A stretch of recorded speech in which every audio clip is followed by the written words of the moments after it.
The golden age of the Pandavas' reign had come to an end. 36 years had passed since the great Kurukshetra war, a war that restored Dharma but left indelible scars on the hearts of those who survived. The departure of Lord Krishna from the mortal world and the annihilation of the Yadava clan had shaken the very foundation of their world. Yudhishthira, the eldest of the Pandavas, felt a profound awakening. The world he knew was dissolving, and their purpose within it had been fulfilled. Gathering his brothers and Draupadi, Yudhishthira spoke with resolute calmness. The time has come for us to leave behind this mortal world and its fleeting attachments. Time is the ultimate force, shaping all beings and leading them toward their inevitable end. I now surrender to the will of time and acknowledge its binding power. Feel free to share your thoughts on this as well. His words struck a deep chord in the hearts of his companions. Each of them had carried the weight of loss, guilt, and responsibility since the war. Bhima, the mighty warrior who had crushed countless enemies with his bare hands, nodded solemnly. Arjuna, the wielder of Gaandiv, who had fought beside Lord Krishna, silently agreed, his gaze heavy with memories. Nakula and Sahadeva, the youngest of the brothers, understood the wisdom of their elder brother's decision. Draupadi, their queen, whose life had been a series of trials, embraced the path without hesitation. Thereafter, Yudhishthira entrusted the throne to Parikshit, the son of Abhimanyu, under the wise guardianship of Kripacharya. With unwavering resolve, they performed the last rites for their departed kin, offering solemn tarpanas to Lord Krishna and their loved ones. Before leaving, Yudhishthira addressed the people of Hastinapur, who had gathered in tears. "Beloved citizens," he said, "we have served you to the best of our abilities. The time has come for us to renounce this life and seek a higher path. Take care of the kingdom and each other. Follow the path of Dharma, for it alone sustains the world." The people wept and protested, but Yudhishthira's decision was unshakable. As they departed, the Pandavas left behind not just a kingdom but a legacy of justice, sacrifice, and righteousness. As the Pandavas embarked on their journey, a dog joined them, a silent and faithful companion, seemingly drawn to the sacredness of their path. Crossing rivers, forests, and deserts, the Pandavas walked steadily, their hearts set on liberation. Each step symbolized their detachment from the mortal world, a journey not just of the body but of the soul. As the Pandavas continued their journey, they reached the shores of Lal Sagar. Arjuna had not yet abandoned his Gaandiv bow and the two inexhaustible quivers, considering them as the divine gems. It was here that a divine presence emerged to meet them. Suddenly, the air shimmered with a celestial light, and before them stood Agni Dev, the god of fire. Agni Dev spoke, his voice resonant and firm. "Arjuna, wielder of the Gaandiv, the bow I entrusted to you long ago for the burning of the Khandava forest and your many battles. It is time for you to return it to me. Its purpose has been fulfilled, and you no longer have need of it on this journey." Arjuna, though deeply attached to the Gaandiv, lowered his gaze in understanding. The bow had been his constant companion, a symbol of his victories, his bond with Lord Krishna, and his unmatched prowess. Yet, in this moment, he realized that even the mightiest weapons must be relinquished when the time comes. Arjuna, with steady voice but filled with emotion, said, "This bow has served me well in the fulfillment of Dharma. I return it to you with gratitude, knowing that its time in this world has passed." Agni Dev smiled, his fiery form glowing brighter as he accepted the Gaandiv bow and the inexhaustible quivers. "Your deeds have upheld Dharma, Arjuna, and your renunciation of this weapon marks your readiness for the higher path. May your journey be blessed." The Pandavas watched as Agni Dev vanished, taking with him the Gaandiv, which had been a part of Arjuna's identity for so long. It was a profound moment, a reminder that even the most revered possessions must be surrendered on the path to liberation. As the waves lapped gently at their feet, the Pandavas turned away from the ocean and resumed their journey. Each step was a step closer to detachment, a step closer to the divine. Moving forward, they saw Dwarkapuri submerged in the sea. Then, traveling from the west towards the north, they gazed upon the mighty Himalayas. The path to liberation is neither easy nor forgiving. The harsh winds of the Himalayas and the steep, icy slopes tested the endurance of the Pandavas. Their journey, marked by silence and introspection, was one of purification, a shading of their worldly flaws. But even among the righteous, mortality takes its toll. Draupadi, the queen who had stood by the Pandavas through their darkest trials, was the first to falter. Her strength waned as the icy winds bit into her flesh. She stumbled, her once steady steps growing uncertain. Finally, unable to go on, she collapsed onto the snow, her breaths shallow and labored. Bhima, ever her protector, rushed to her side. His voice, thick with emotion, rang out, "Why, O brother? Why has Draupadi fallen? She, who suffered so much for us, who upheld Dharma even in the face of humiliation, why has she been forsaken on this path?"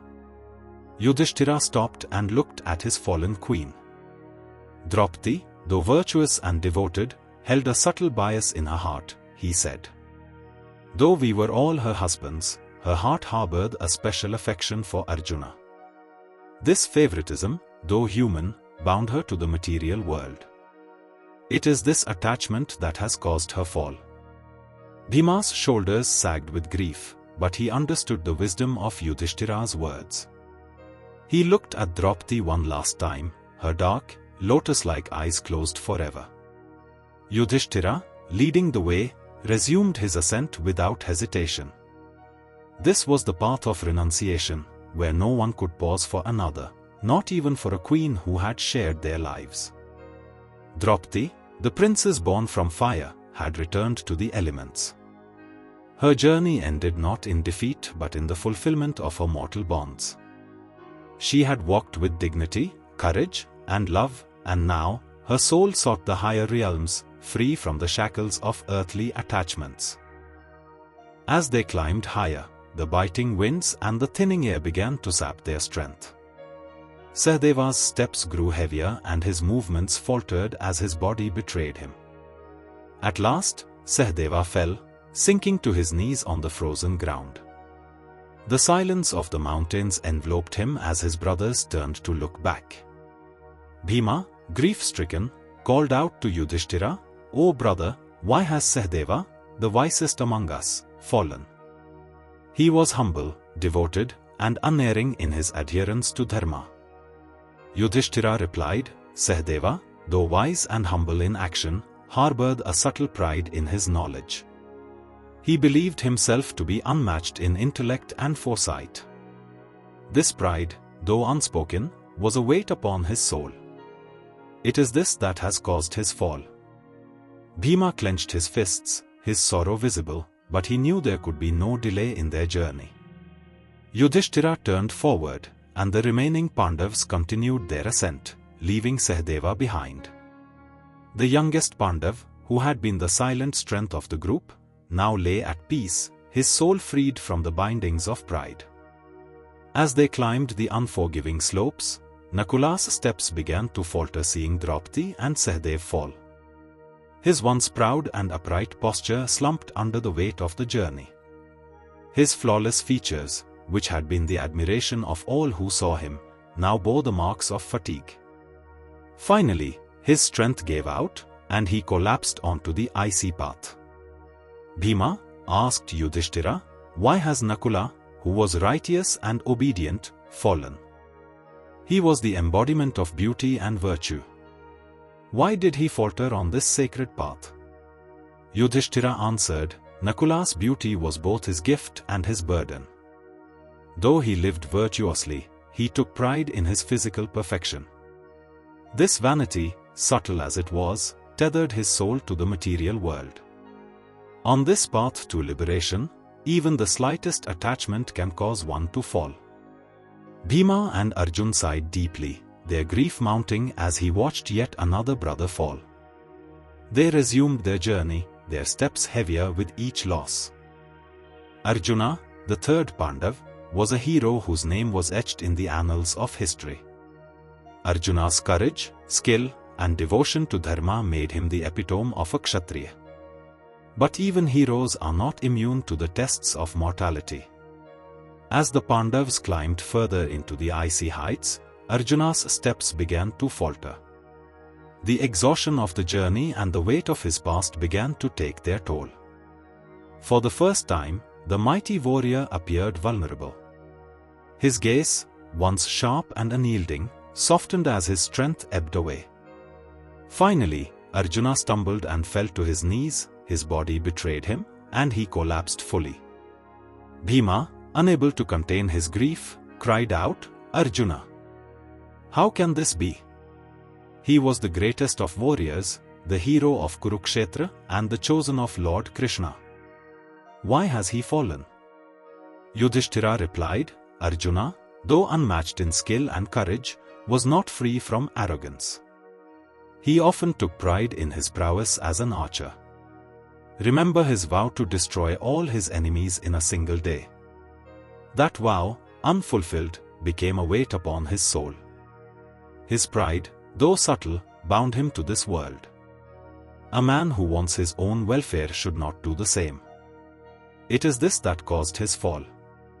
Bhima's shoulders sagged under the weight of sorrow as Yudhishthira turned and resumed the climb. The Pandavas pressed forward, leaving behind their brother, who had once been the embodiment of valor and devotion. Arjuna, the beloved friend of Lord Krishna, had completed his journey. His soul, unburdened by the pride of his mortal life, ascended toward the divine, leaving behind the battles, victories, and struggles that had defined his earthly existence.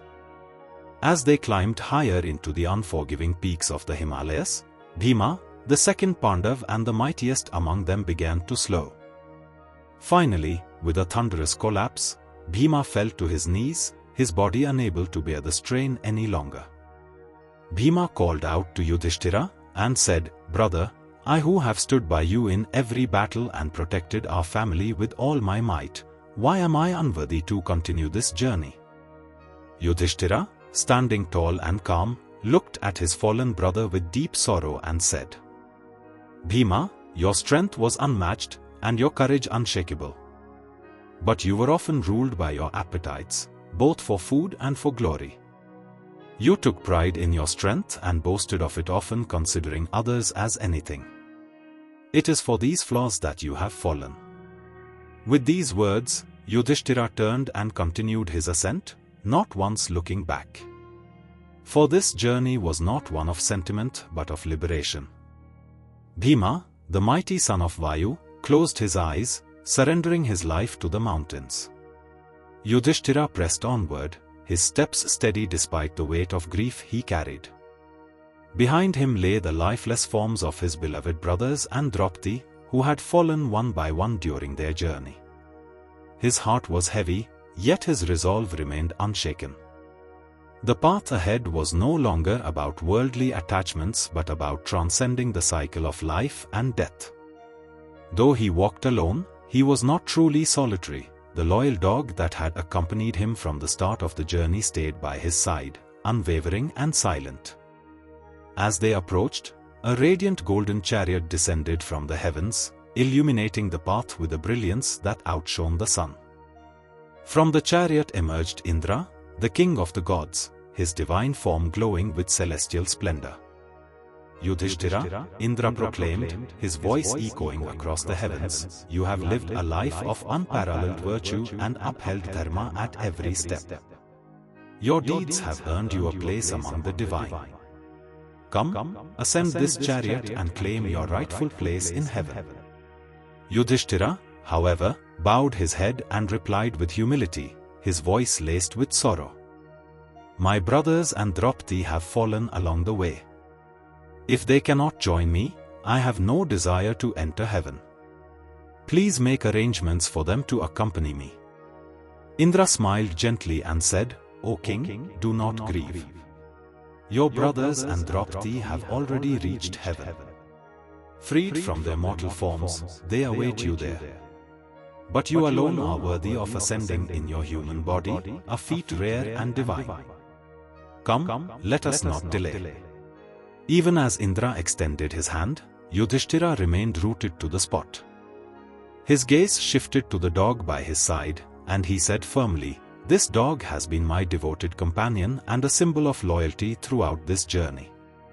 I cannot abandon him. Hence please allow him to come with me." Indra's expression changed, and he spoke, "Yudhishthira, you have achieved the highest virtue and immortality. Along with these, you will experience the pleasures of heaven. The dog's presence will diminish the sanctity of heaven. It is a creature unworthy of the divine realms. Leave this dog behind and come with me. There is no cruelty in this." Yudhishthira responded with unwavering conviction, "To abandon one who has sought my refuge is a sin greater than any other. The Dharma I have followed all my life forbids me from such an act. If heaven demands I forsake this loyal soul, then I choose to relinquish heaven instead." Indra attempted once more, reasoning, "O king, bringing a dog to heaven can cause the merit of your virtuous deeds to be consumed by demons called Krodhavash. You abandoned your brothers and Draupadi on the path. Then, why do you hold on to this creature?" Yudhishthira answered calmly, "Lord, it is a truth that no one is in harmony with the dead, nor is there opposition. I cannot revive Draupadi or my brothers, so I left them only after their mortal journeys had ended, not while they were alive. If abandoning a devotee is considered a sin equal to the 4 greatest sins, frightening the helpless, killing a woman, looting a Brahman's wealth, and betraying friends, then I believe that abandoning a devotee is more sinful than all of these combined. For my own happiness, I cannot perform such a lowly act." At that moment, the dog's form shimmered and revealed himself to be Dharma, the god of justice.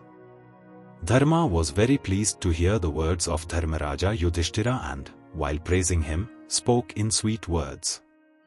"King, you are glorifying your father's name because of your good conduct, wisdom, and compassion towards all living beings. My son, I had tested you once before in Dvaitavana as well. Even now, you have abandoned Indra's chariot for the sake of your devotion to this dog. No one in heaven can match your virtues. You have attained the most exalted divine state with this very body." With these words, Dharma and Indra seated Yudhishthira in the celestial chariot, and they began their ascent toward heaven.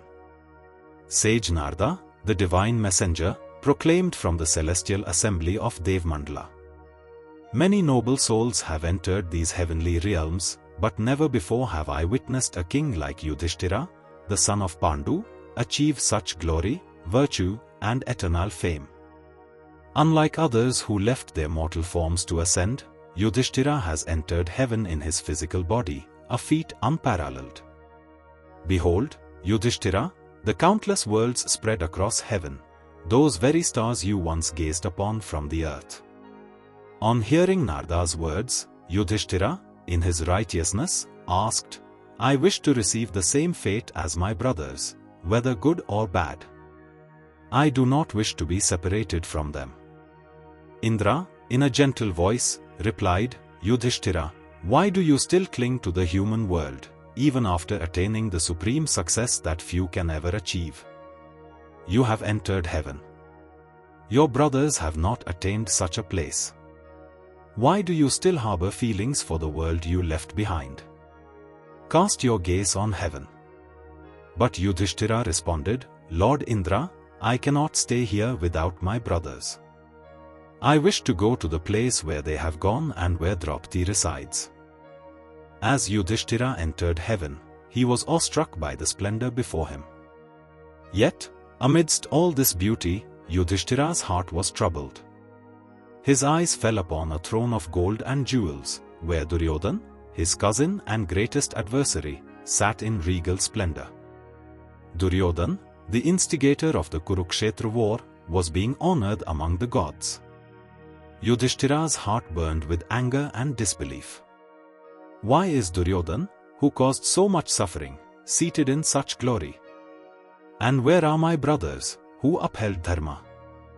Where is Draupadi, who suffered silently for the sake of our family? He demanded. The gods explained, Yudhishthira, all enmities end in heaven. Duryodhan fulfilled his Kshatriya Dharma by dying in battle, and for this, he has been granted a place here. Your brothers and Draupadi are undergoing purification for their earthly flaws. You, too, must accept that heaven transcends the judgments of the mortal world. But Yudhishthira was not satisfied. If this is heaven, then I want no part of it, he declared. Take me to my brothers and Draupadi, wherever they may be. Yudhishthira was led to a dark and foul-smelling realm, where he heard the voices of his loved ones crying out in pain. Yudhishthira, your presence brings us solace, the voices called. Overcome with grief, Yudhishthira chose to stay with them, rejecting the comforts of heaven. But in that moment, the darkness lifted, and the gods appeared. This was an illusion, Yudhishthira, they explained. A final test of your compassion and loyalty. Your brothers and Draupadi are not in torment, they have been purified and are awaiting you in the highest realms. Your trials are over, Indra said, his voice filled with compassion and wisdom. The suffering you endured was to fulfill the laws of karma. Those who endure pain and hardships first are destined to experience joy later. This is why you were shown glimpses of Narka, for deceiving Dronacharya by proclaiming Ashwathama's death. Indra then invited Yudhishthira to bathe in the sacred waters of the celestial Ganga, explaining that the act would cleanse him of his mortal bonds and the remaining traces of earthly sorrow. Yudhishthira stepped into the divine river, its waters shimmering with the radiance of the cosmos. As he emerged, his mortal form dissolved, and he received a radiant, divine body. Freed from the burdens of his earthly existence, he ascended to the celestial realms, where a joyous reunion awaited him. There, he was greeted by his brothers, Karna, Draupadi, and their allies, all transformed into luminous beings, radiating divine splendor. In this realm of eternal peace, celestial beings and ancestors, including Bhishma, Dronacharya, and others, had also merged with their original divine forms or ascended to their destined abodes. The heroes of the Kurukshetra war, from Bhishma to Abhimanyu, had all fulfilled their cosmic purposes. Each had returned to their elemental origins or united with their divine essence, completing their journeys in harmony with the eternal cycle. Yudhishthira, having upheld Dharma and endured countless trials with unshakable virtue and sacrifice, was welcomed into the supreme divine realms. Surrounded by the radiance of the eternal, he achieved everlasting peace and glory, his name immortalized as a beacon of righteousness for all time. The story of Yudhishthira's journey to heaven is not just a tale of divine trials but a testament to the power of unwavering dharma, compassion, and loyalty. It reminds us that the true measure of greatness lies not in wealth, power, or achievement, but in how we uphold our values, treat others, and remain steadfast in our principles, even when faced with insurmountable odds. Yudhishthira's actions teach us that righteousness, dharma, is not negotiable, loyalty is sacred, and attachments, be they to people, possessions, or even pride, must be relinquished on the path to higher truth. Compassion for every living being, no matter how small or insignificant they may seem, is a virtue that transcends boundaries. In today's fast-paced, competitive world, we often overlook our moral responsibilities and kindness in the pursuit of personal success. This story encourages us to pause, reflect, and prioritize virtues like truth, loyalty, and compassion in our daily lives. Whether it's standing by a friend in need, refusing to compromise our integrity, or letting go of ego and material attachments, these timeless lessons remain as relevant today as they were in Yudhishthira's time. Thank you Dear viewers, for joining us on this journey through one of the most inspiring tales from the Mahabharata. We hope this story has left you inspired to live a life guided by Dharma and compassion. If you enjoyed this video, please don't forget to like, share, and subscribe to our channel, Vibes of Divinity. Let us know your thoughts in the comments below, and feel free to share what you found most inspiring about Yudhishthira's story. Stay tuned for more such captivating stories from the scriptures. Until next time, stay inspired, stay righteous, and may the light of Dharma guide your path.